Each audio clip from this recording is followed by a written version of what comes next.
Let's start with tyre testing. Obviously, you have no idea what you're going out to test. So how do you approach it, and how hard do you push, and how many chances can you, sort of risks can you take when you're doing it?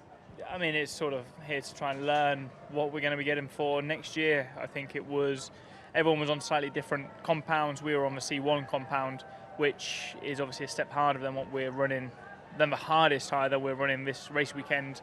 So naturally it feels a little bit more tricky. Yeah, not a lot more to say than that. Obviously a bit of a unique, strange FP2, and let's see what we took away from that.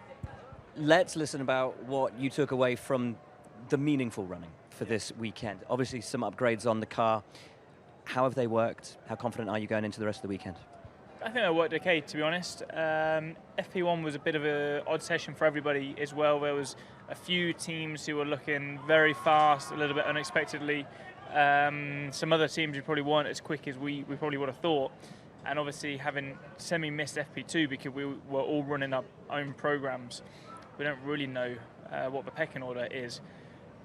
So far the car's feeling quite strong, which is promising. I think you always get an inkling very early on in the day if it's going to be a good weekend or a tough weekend. We're midway. It feels like it's definitely not the worst the car's been, but as I said, we don't know what Red Bull and Ferrari are going to do when they turn up tomorrow.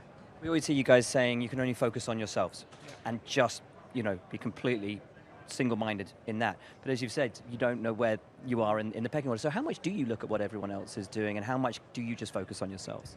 Yeah, I think we always take a view at what people are doing, seeing what downforce level they're on, looking at sort of a tyre preparation they do to see if we can learn anything from that.